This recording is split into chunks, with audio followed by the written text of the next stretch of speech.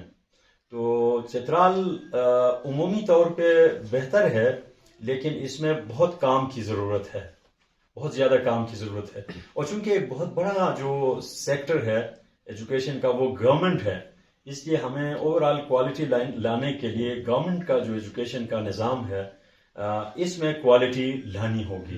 گزشتہ کچھ سالوں سے اس پہ گورنمنٹ نے کام کیا ہے جو قابل تعریف ہے.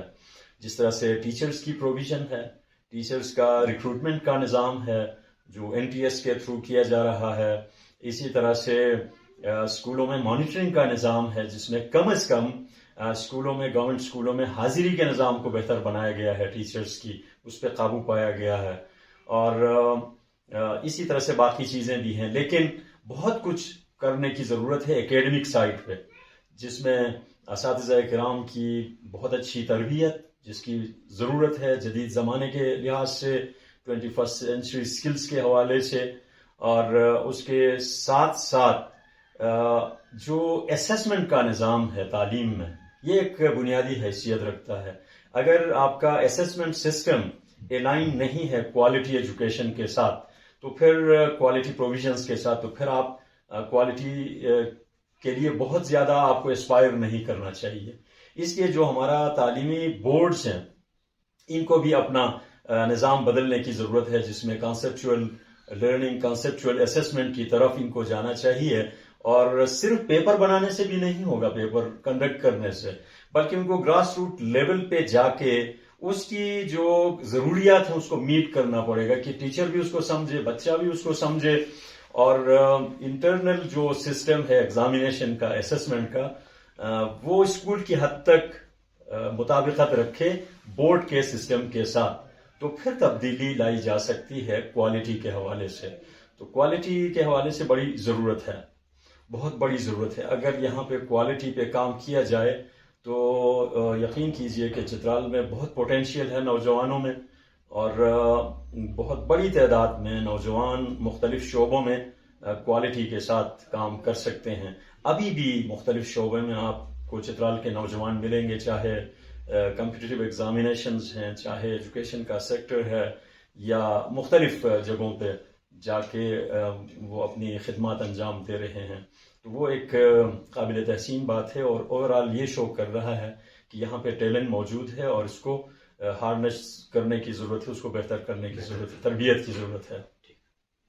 ایز اے GM AKESP آپ تعلیم دوست ماحول پیدا کرنے کی یقیناً کوشش کرتے ہیں AKESP کے اندر، اور آپ کی عسکری تربیت اور وہ پیشہ ورانہ جو صلاحیتیں آپ کے پاس ہیں وہ کس طرح مددگار ثابت ہوتی ہے آپ کے اس شعبے میں؟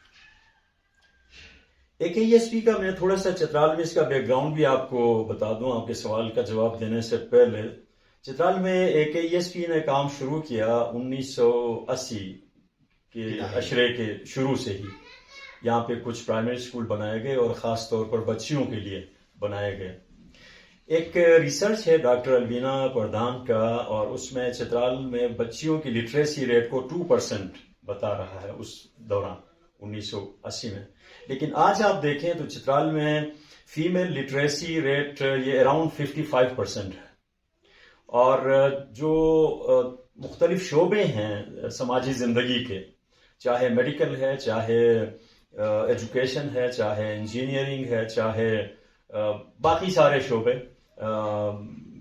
بیوروکریسی کا شعبہ ہے، جہاں پہ بھی آپ دیکھیں تو چترال سے بچیاں اپنا بھرپور کردار ادا کر رہی ہیں مختلف شعبوں میں. اور میں اس کو ایک تو چترال کی جو وائبرنٹ کمیونٹی ہے، چترال کی جو پاپولیشن ہے، چترال کے جو لوگ ہیں، ایک ان کی وجہ سے ہے کہ انہوں نے اپنی بچیوں کو تعلیم دینے کے لیے انہوں نے راستہ ہموار کیا، ان کا ساتھ دیا، اور اپنی بچیوں کو ایجوکیٹ کیا اور کرتے جا رہے ہیں. اور دوسرا بہت بڑا اس میں حصہ AKESP کا ہے. انہوں نے جب بچیوں کی تعلیم پہ کام شروع کیا تو یہ لٹریسی کے حوالے سے بھی بہت آگے گئے، ہماری بچیاں آگے گئیں. اور اس کے ساتھ ساتھ مختلف شعبوں میں جو ان کا، آج آپ جا کے میڈیکل کے شعبے میں آپ دیکھیں، آپ کو بہت ساری خواتین ڈاکٹرز آپ کو ملیں گی. آپ پشاور پاکستان کے حصے میں کسی بھی حصے میں، یا پاکستان سے باہر بھی آپ کو ڈاکٹرز، نرسز، میڈیکل شعبے کے باقی ٹیکنیشینز بہت بڑی تعداد میں، اسی طرح ٹیچنگ میں اور جگہوں پہ آپ کو ملیں گی. تو چترال میں جو AKESP کا کردار، اسی ایک مثال سے آپ دیکھ سکتے ہیں کہ چترال میں ایجوکیشن میں AKESP نے کیا رول ادا کیا، کیا کردار ادا کیا. میرے حساب سے یہ ایک بنیادی کردار ہے جو AKESP نے ادا کیا. ابھی بھی AKESP چترال میں اپنی جو اس کا رول ہے، اس کے حساب سے جو اس کے پاس ریسورسز ہیں، اس کے حساب سے گورنمنٹ کے کام کو بہت اچھا کنٹریبیوٹ کر رہا ہے. اصل میں تعلیم دینا ہمارے حکومت کی ذمہ داری ہے، ہم حکومت کے لوگ ہیں، لیکن AKESP اس کو سپورٹ کر رہا ہے، یا AKDN کے دوسرے ادارے گورنمنٹ کو سپورٹ کر رہے ہیں ایکچولی. تو یہ کوالٹی ایجوکیشن میں ایک بہت اچھا سپورٹ ہے جو AKESP کر رہا ہے. میں آپ کو ایک مثال اس سال کی دے دوں تو ہمارا ایک ہائر سیکنڈری اسکول جو ہے، آخان ہائر سیکنڈری اسکول کوراغ، اس اسکول سے اس سال 15 بچیاں میڈیکل کے شعبے میں چلی گئیں، میڈیکل MBBS میں. ٹوٹل تعداد ہمارے پاس 46 تھی گریڈ 12 میں. ان میں سے 15 بچیاں، ان میں سے 4 ٹاپ کلاس جو ورلڈ لیول یونیورسٹی ہے، آخان یونیورسٹی کے MBBS پروگرام میں، اور باقی 11 ہمارے KPK کے مختلف اچھی یونیورسٹیوں اور میڈیکل کالجز میں چلی گئیں.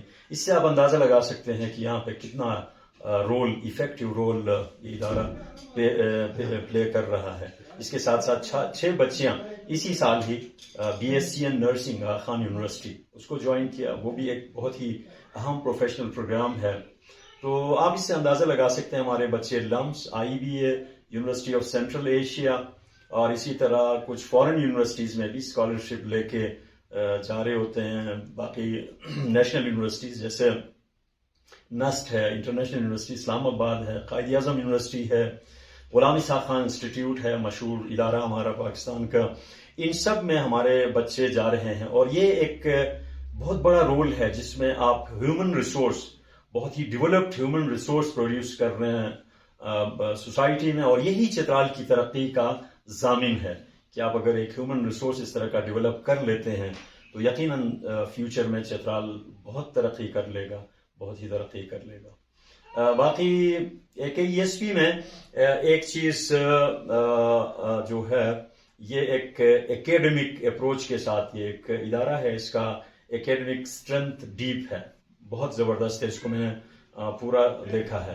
جو میرا بیک گراؤنڈ کے حوالے سے آپ بات کر رہے ہیں اور اس کا کنٹریبیوشن یہاں پہ، تو میں 2015 میں فوج سے ریٹائر ہوا اور اس سے ریٹائرمنٹ سے پہلے میں جو مختلف اداروں میں کام کیا، جیسے federal government educational institutions cantonment and garrison میں بطور ڈائریکٹر لاسٹ میری اپوائنٹمنٹ تھی. اس کا میرے پاس ایک تجربہ تھا جس میں میرے پاس کوئی 360 کے قریب انسٹیٹیوشنز تھے پورے پاکستان میں اور 1,86,000 اس زمانے میں انرولمنٹ تھی. تو وہ پورے پاکستان میں دیکھتا رہتا تھا. وہ ایک تجربہ تھا. اس سے پہلے میں نیشنل ڈیفنس یونیورسٹی میں 7 سال کام کیا اسلام آباد میں، وہ بھی تجربہ تھا. اس سے پہلے میں کوئی 13 سال جو آرمی کا ایجوکیشن ٹریننگ کا ادارہ ہے، عسکری نہیں بلکہ ایجوکیشن کا، اس میں کوئی 13 سال مختلف خدمات انجام دیتا رہا، جس میں مینجمنٹ سائڈ بھی تھا اور ٹیچنگ بھی. تو یہ سارا تجربہ تھا. اور یہاں آ کے جو چیز جس کو میں دیکھنے لگا وہ مینجمنٹ سائڈ کی سپورٹ کو بہتر بنانا. اکیڈمکس میں تو لوگ ہمارے پاس بالکل تھے، تو میں نے اس پہ کام کیا کہ کس طرح سے ہم زیادہ فیسیلیٹیٹ کریں اپنے اکیڈمکس کو کہ وہ بہتر طریقے سے کام کریں. ان کے لیے ریسورس پروویژن اور جو ریسورسز ہیں ان کا ایفیکٹو استعمال اور جو ریکروٹمنٹ ہے اس کو انتہائی مضبوط بنانا. یہاں پہ ایک گارڈ کا کردار کہ ہم صرف ان لوگوں کو اس ادارے میں لائیں جو واقعی کیپیبل ہیں اور جو اس کی فیوچر جو ایسپریشنز ہیں AKESP کی جو پلانز ہیں ان کے مطابق وہ کام کریں. اور اس کے جو ریسورسز ہیں ان کو انتہائی ایفیکٹولی اور ایفیشینٹلی استعمال کیا جائے تاکہ ادارے پروگریس کریں. تو پھر ہمارا تھوڑا سا فوج کا ایک جو ہم اورینٹیشن ہماری رہتی ہے، ہم ٹاسک اورینٹڈ زیادہ رہتے ہیں، کام کو کرنا چاہیے. جو بھی آپ کرتے ہیں ریلیشن اورینٹیشن اپنی جگہ پہ ہے کہ جو بھی ادارے کے لوگ ہیں ان کے ساتھ اچھے تعلق، ان کی ضروریات کا خیال رکھنا، ان کے مسائل کو دیکھنا، لیکن اس کے ساتھ ساتھ ٹاسک اورینٹیشن یہ ایک بہت اہم چیز ہوتی ہے. تو ان چیزوں پہ میں نے کام کیا، توجہ دی. تو 2015 میں آپ AKESP تھوڑا سا ذرا ایک دھیمے انداز میں آیا ہوا تھا چترال میں، GB میں بھی، GBC دونوں میں. لیکن اس کا یہ ہوا کہ ایک لانگ ٹرم اسٹریٹجی جو اپروو تھی ہز ہائنس سے، اس کو امپلیمنٹ کیا گیا 2016 سے، اور اس سے ایک پورا یہ بوسٹ اپ ہوا. چترال کا آپ دیکھیں تو اس کی انرولمنٹ کوئی 5,800 کے قریب تھی گر کے. اب یہ کوئی اس سال کے لیے ہمارا 12,000 کا ٹارگٹ ہے. تو اسی طرح GB میں بھی انرولمنٹ اس سال کے لیے کوئی 28,000 کا ٹارگٹ ہے. تو یہ چیزیں بہتر ہوتی گئیں اور بہت سارے اسکول ہمارے اپ گریڈ ہوئے. جو کمیونٹیز کی بڑی ضرورت تھی کہ بچوں کو لاجیکل کنٹینیوٹی نہیں مل رہی تھی کہ ایک 5th کلاس تک پڑھ لیا، اس کے بعد پھر کسی بھی لو اسٹینڈرڈ اسکول میں چلے گئے تو ان کی محنت ضائع ہوتی تھی، یا مڈل تک پڑھا یا ہائی تک پڑھ کے